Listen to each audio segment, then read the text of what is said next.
Right, everybody, welcome. It's 2:10 p.m. Today is Friday, March 15th, 2024. We're here to discuss AO 2024-20, an ordinance of the Anchorage Assembly amending Anchorage Municipal Code sections 8.05.015, 8.10.010, and 11.70.030 to expand and clearly define legal protections for public transit workers. So we heard this item at our last meeting. It was postponed to the meeting of March 19th for the purpose of having a discussion with the transit director and considering some of the potential ramifications of being permanently banned from participation in public transit. And so we'll go ahead and do an introduction round. We'll start with Mr. Jones. Zach Johnson. Karen Bronga. Scott Myers. Daniel Voland. Anna Brawley.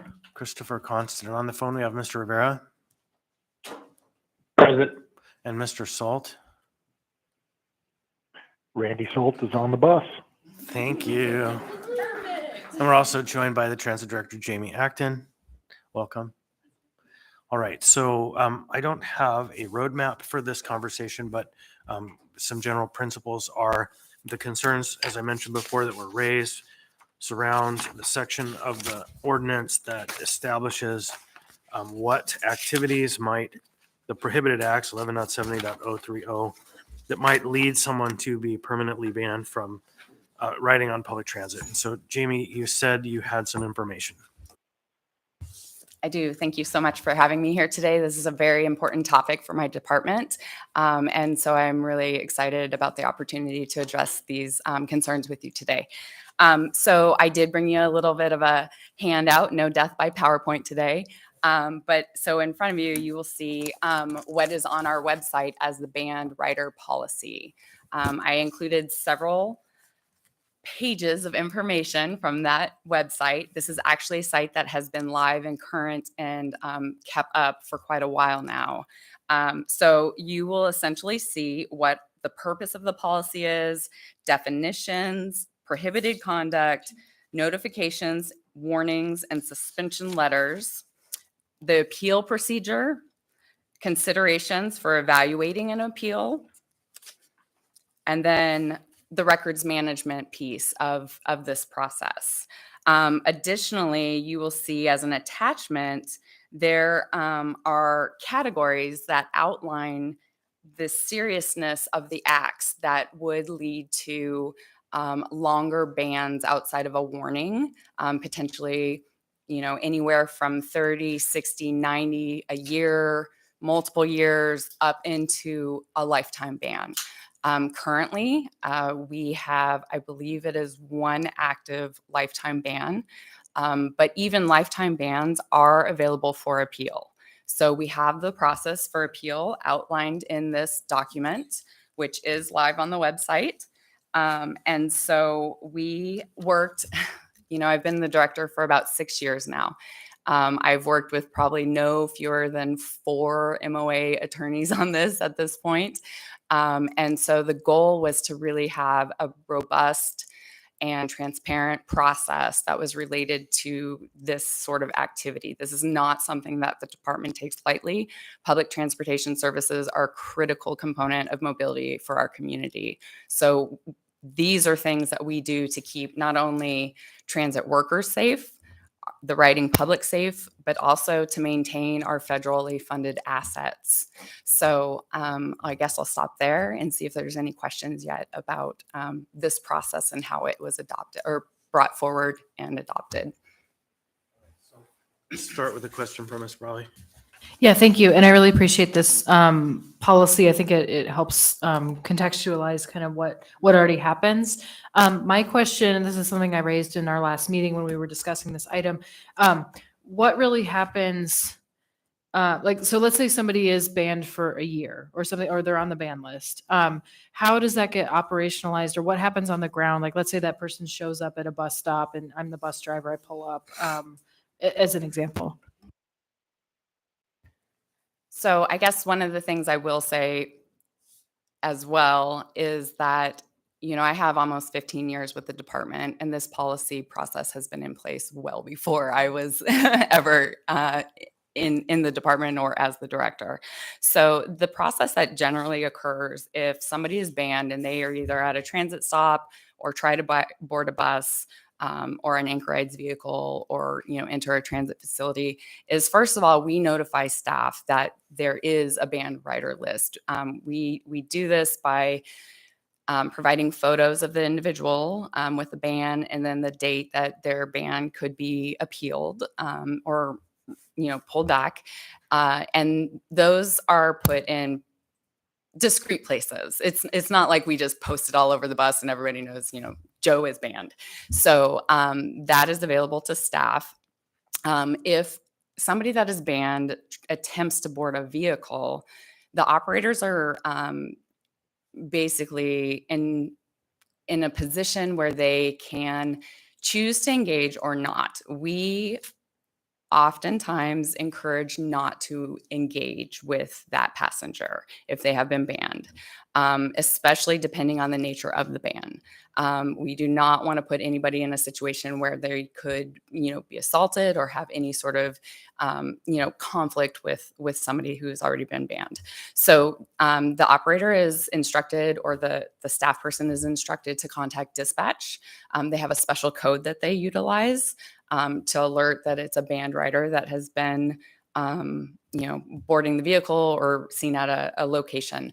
So at that point, dispatch then either will tell the operator to continue on route as long as there's no issues present, or if the operator is uncomfortable, we will have an operations supervisor head out or a transit security staff head out. So at that point, if things are kind of escalating or needing additional assistance, transit security will step in and try to mitigate a situation or conflict. If it goes above and beyond transit security's capabilities, we rope in APD or AFD or the community patrol. It just depends on the level and what the incident actually is taking place. So that's a general idea of how that works. Yeah, I appreciate that. And I think just to raise the couple issues that I brought up is certainly wanting to see safety of riders, of drivers, of everybody on the public system. But like you said, it is an important public resource, right? And also wanting to just care for the civil liberties of the folks, knowing that there's lots of reasons why people behave badly or all of those things. So I really appreciate that there's an appeal process as well. So thank you for clarifying that. Other questions? Anyone? Mr. Johnson? Yeah, thank you. Just kind of looking at an email I was CC'd on, and it sounds like you had a conversation with Mr. Hurt the other day and had some more suggestions on some things we could do to clarify and improve this.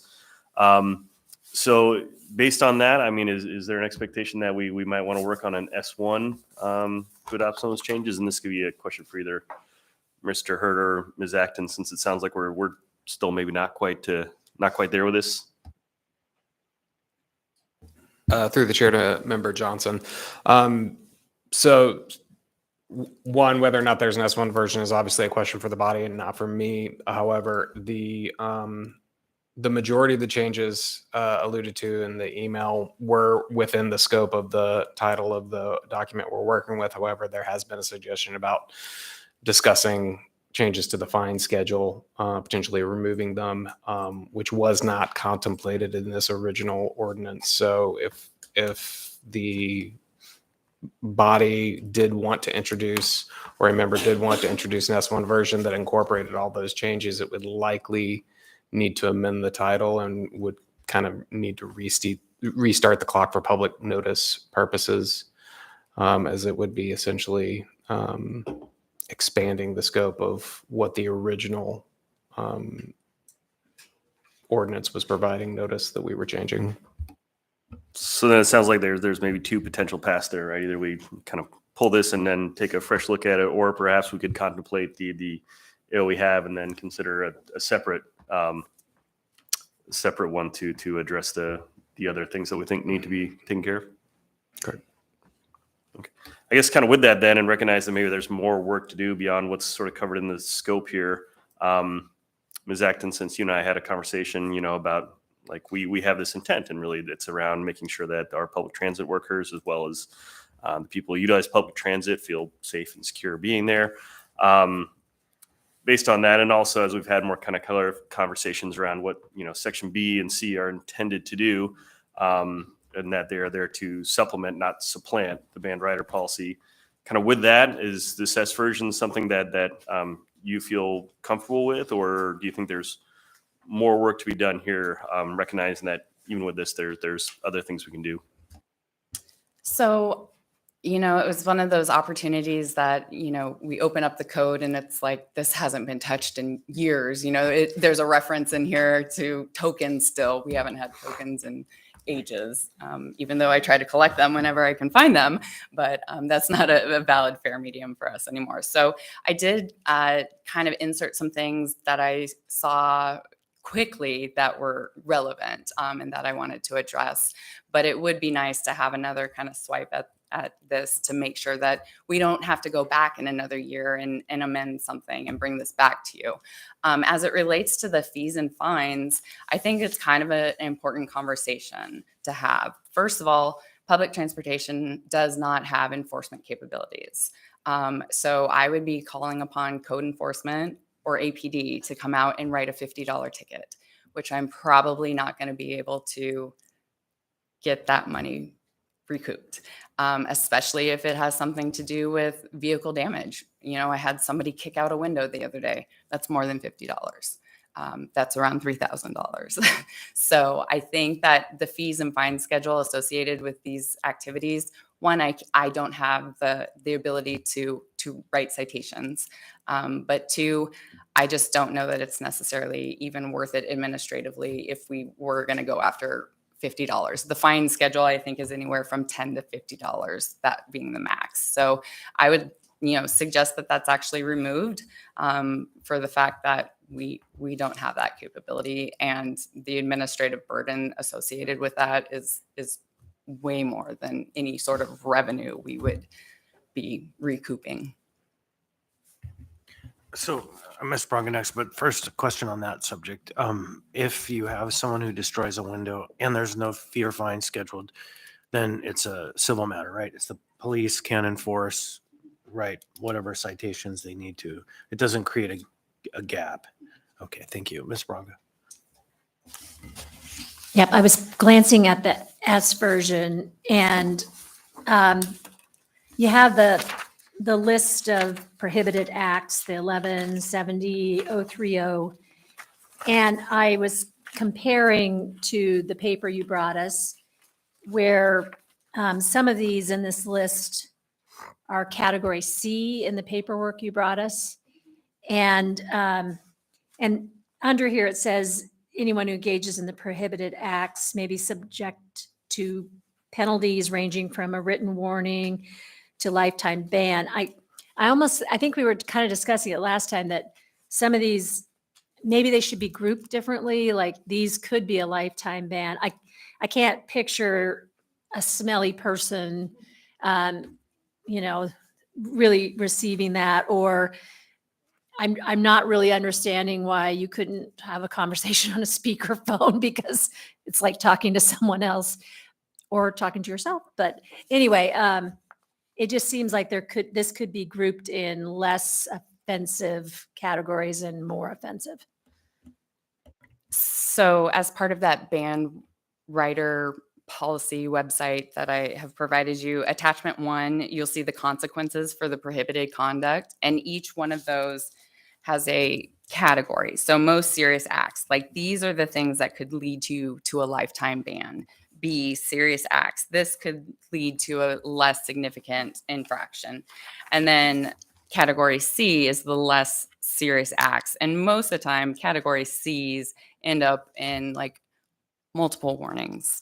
We're not lifetime banning anybody for having a conversation on speakerphone or playing their music that's louder than, what we usually hear out on the street or anything like that. My goal is not to tie up staff resources in policing behavior. We do want a safe and comfortable environment for our passengers and our operators. But it is definitely not to the extent where I'm going to be looking at a ban for music or a loud conversation. So I agree that's the practical reality, but the code as written doesn't make that distinction, right? And so even the policy here, it says 6-month ban will be issued for the third offense. A fourth offense will resort in a ban from 1 year to a lifetime ban for, let's pick one.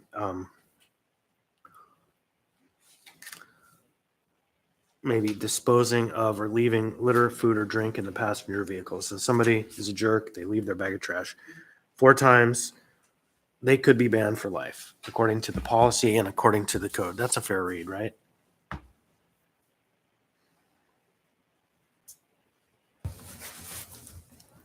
Yes.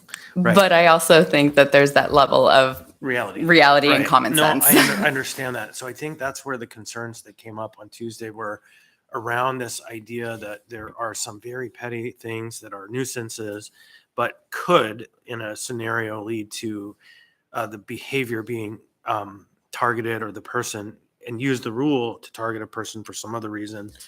And again, this is no aspersion cast towards your amazing staff. I strongly support all of this to protect them and believe in public transit. And so that's the area where I think some members were stuck a little bit on Tuesday. Now, I think I read somewhere that the municipal manager is the judge of appeals. Is that correct?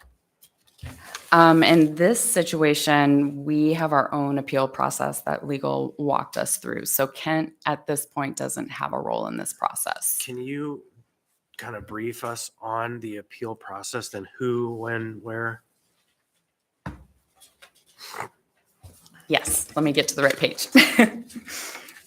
Okay, so it'll be on your second page. So with the ban or warning or whatever results in the passenger not being able to access transit services, in multiple instances and locations, they will be provided with what's called our appeal request form. It's also available in hard copy at customer service office. It's available online, and essentially the appealant will go ahead and provide all the information that we are requesting in this form so that we can make a determination. So, we'll receive the letter from them, and within 10 days, once the infraction happens, we have 10 days to provide the person with a letter stating they have been, their writing privileges have been revoked. Within 30 days of receiving an appeal request, a committee that includes myself, the operations superintendent, the customer service manager, will either hold an in-person or a video or a phone conference with the person requesting the appeal.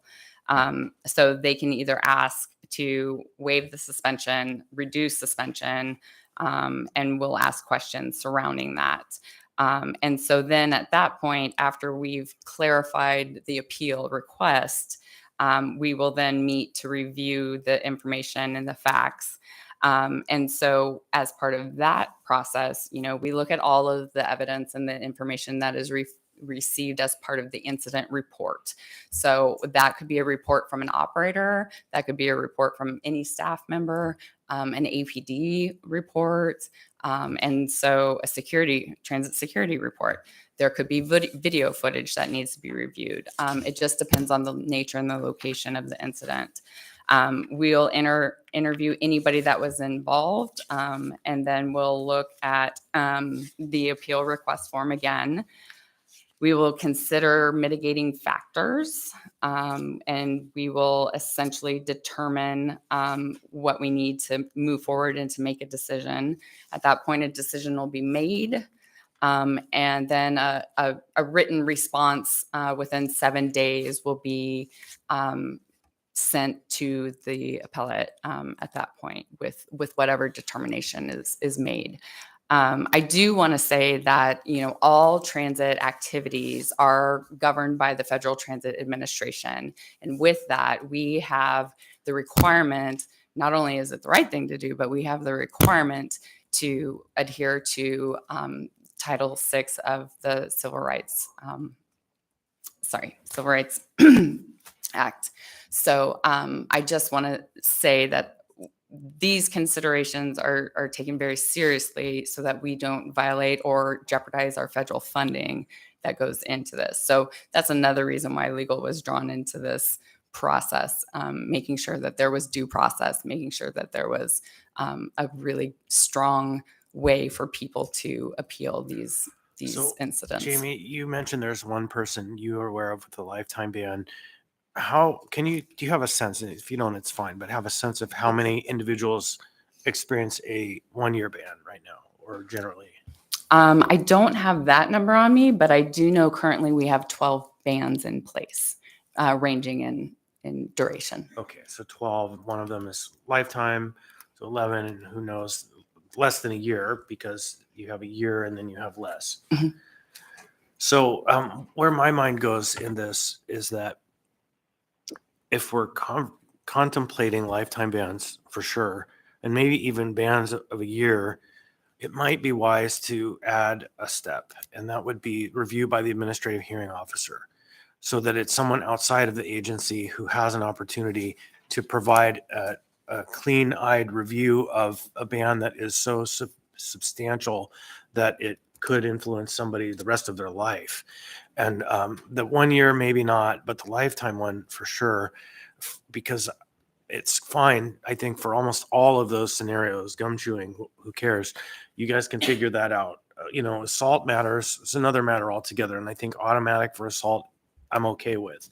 But generally speaking, reason has to be applied, and a third party is often necessary to review and say this was reasonable, as opposed to an internal person. So that's one place my mind is going that might resolve some of the squishiness folks have had on the question of can you be banned for some of these de minimis things.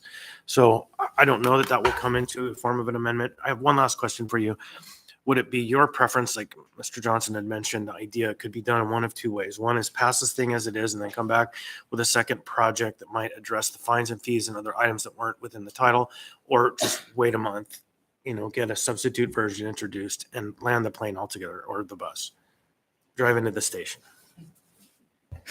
I think at this point in time, as long as we maintain our ability, if something were to happen between now and the time that this is passed, I think if we were able to continue with this process and this policy, I would be okay with it stretching out about a month to clean up the language and things like that. So I think what would happen is the policy you currently have would stay status quo for whatever time. It's literally probably 2 additional weeks, right? That's the amount of time it would take to introduce the substitute version and then change the title and then continue the public hearing to the next meeting would be sufficient to meet the legal standard. So that's really 2 weeks, but it would be based on the status quo, not on the proposed. So waiting is okay. Yeah, I'm comfortable with waiting at this point, especially since we have ran into situations where it has been escalated and prosecution didn't happen. So I don't want to say that it's going to dramatically change anything in 30, 60, 90 days at this point. Yeah, and it's really till the 9th of April, I think. So, okay. Ms. Branca. So these are already in place, these rider bans. So I feel like this is not making it more difficult for someone to stay on the bus. The whole point is trying to protect a rider or a bus driver from acts that put him at risk or her at risk. So I guess I'm just not sure. And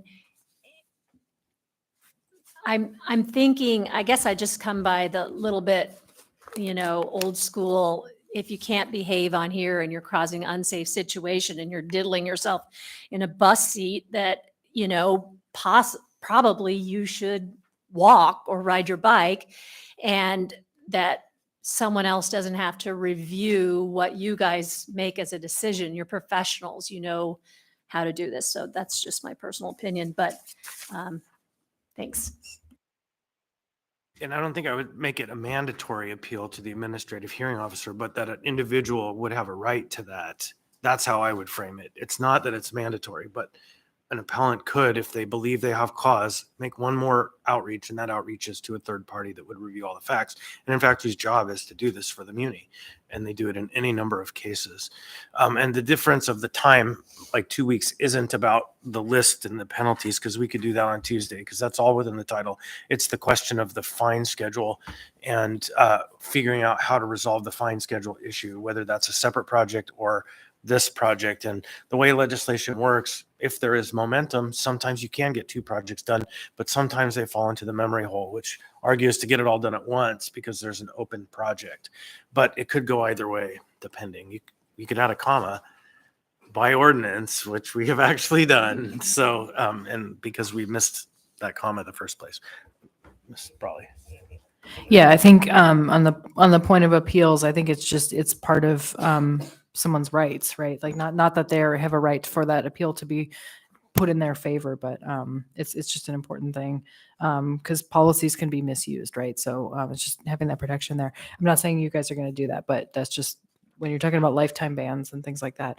My question, I was just curious because I know we were provided materials on the issue of incidents, violent incidents against transit workers, right? And that is an unfortunate thing. I think I've also, we've heard increased incidents on airplanes outside of your scope, but I mean, it's just unfortunate that that's where we are now. I was just curious how that looks in Anchorage. Have you guys seen an increase compared to some of these other cities, or what does that look like?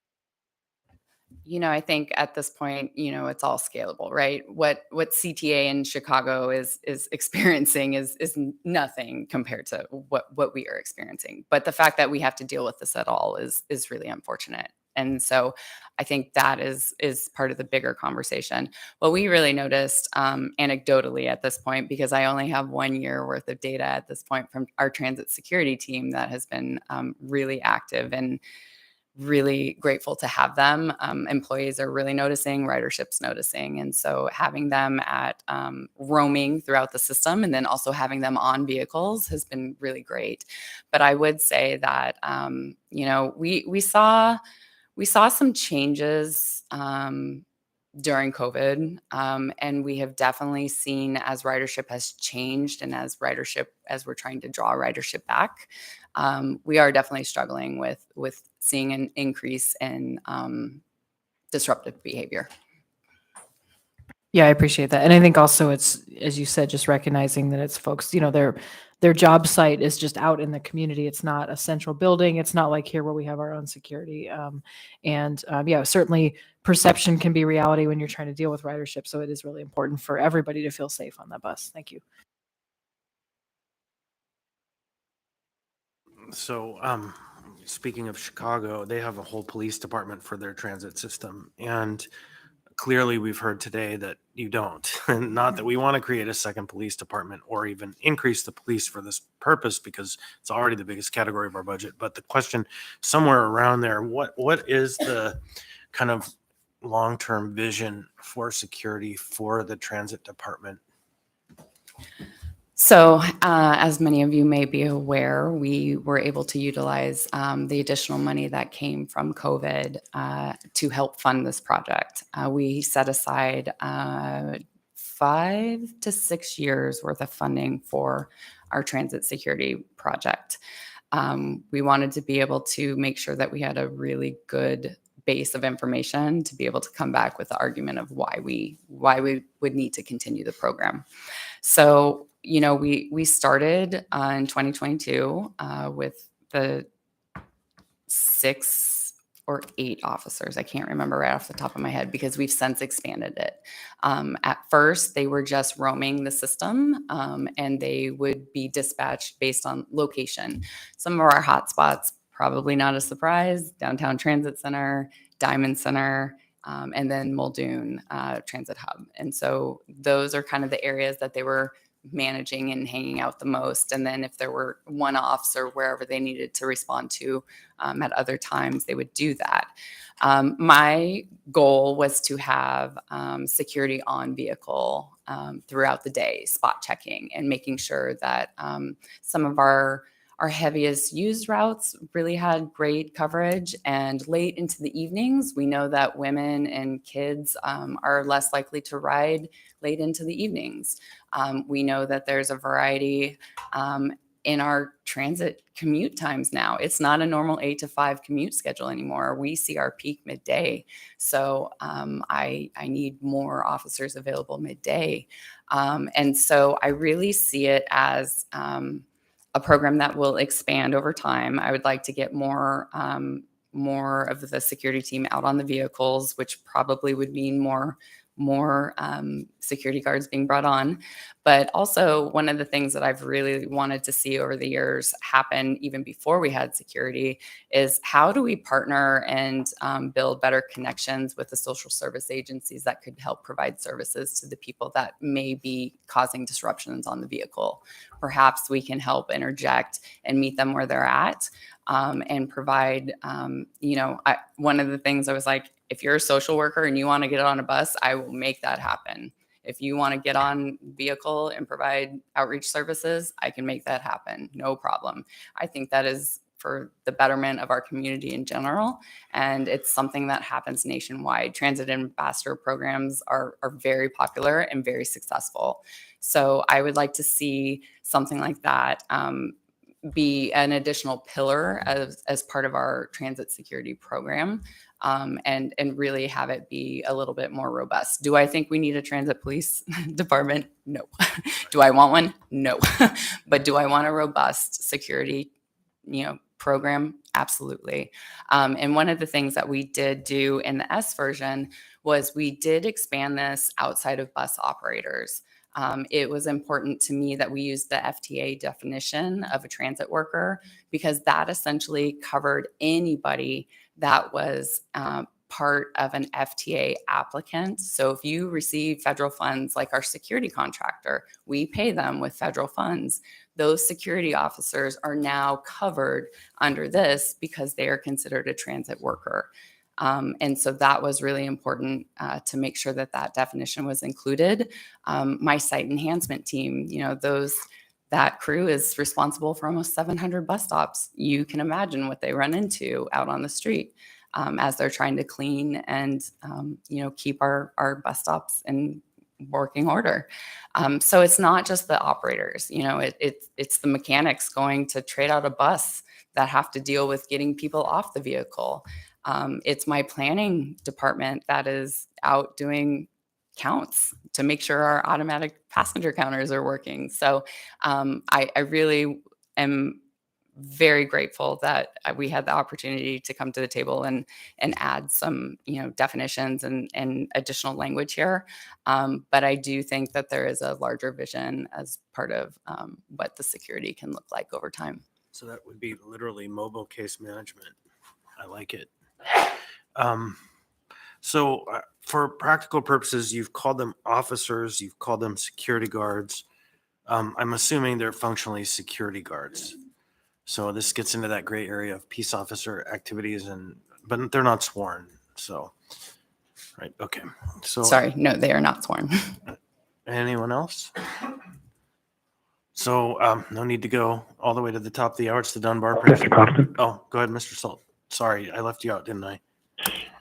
I forget when it's on my Yeah, phone. no worries. Go ahead, you have the floor. Same as Acton, thanks for being there. Thanks for your help recently with my Anchor Rides constituent. So I just want to ask you, looking at this through the lens of Anchor Rides and you're handicapped and disabled, anything you would change or any concerns from that lens? So Anchorides is not without its challenges. We do have, issues from time to time with that clientele as well.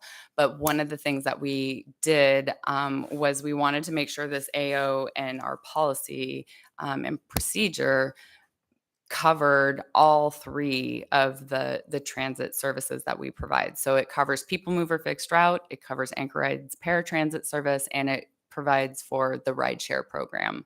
And so, we wanted to make sure that it was an umbrella that could encompass all three services. So I appreciate that question about anchor rides. We do have issues time from time with them, and we wanted the policy to be consistent throughout the department rather than having something different for the paratransit service or the fixed route. Great, thank you. All right, anyone else? Ms. Braga. So you mentioned the fine schedule. Is that in this paperwork, or I'm kind of glancing around? I did not provide that. I apologize. So Okay. that's part of 11.70.040. Is that being changed as part of this? No. It was not initially, but it was something that was brought to light that it could be potentially worth looking at and Okay. changing at the same time. Okay, thanks. Right, and that's the tactical question, because if we add the schedule to the ordinance, we have to change the title. If you change the title, it needs another public notice. So that just gives it that extra 2 weeks of time if we're going to do that. And I think Ms. Acton's argument was it would be beneficial to make those changes.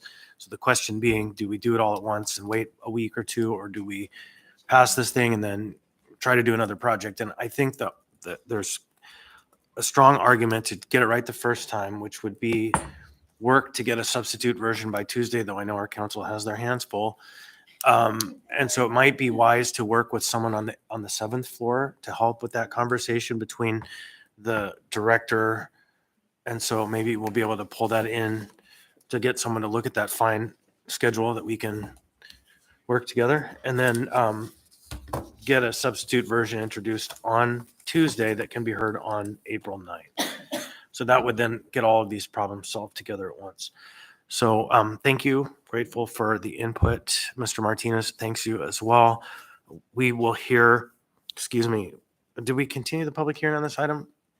Do you know, Mandy? I think we probably continued the public hearing. Either it's in the 11s or the 13s on the agenda coming up at the meeting. It will be AO 2024-20S and the regular version. Oh, so then the public hearing was closed. So then we won't be hearing this, but we'll be deliberating this question. It may be postponed to future meetings. So with that, the Dunbar principle being that an end time is ceiling, not a target. We are half an hour early. I would ask. Can I ask one Go ahead. question real Yeah. quick? Sorry, Fire just away. want to clarify. So on Tuesday, you want an S1 version? If we're going For the to table? make the fee schedule changes, we would need to have the item to lay on the table. Okay. And read so that it's prepared. And again, the public notice goes out for the meeting on the Mhm. 9th. I'd want to make sure all the parties in the legal department are coordinated between our council, but I know they're really swamped right now. So, I will do my best. all right. Thank you. We do have an attorney here. So, Mr. Johnson. If I may, just because I'm kind of looking to my left and seeing some funny faces. If we needed a little bit more time, is there anything problematic about that? I mean, So then it would continue to the meeting. I think it's the 21st of April, 23rd of April. So that would be fine as well. I don't think this would be such a substantial change. It depends. If we're going to go in and noodle around by increasing and decreasing versus deleting, it becomes more challenging. But as I understand it, you wanted to delete the fines. And so that project is probably not so complex. Probably can get a version done, but I don't want to overcommit my very valiant team of Assembly Council. So that's a target. And if we don't get there, we can delay. So with that, then we can adjourn early and everyone can get on to their weekend. Thank you, everybody.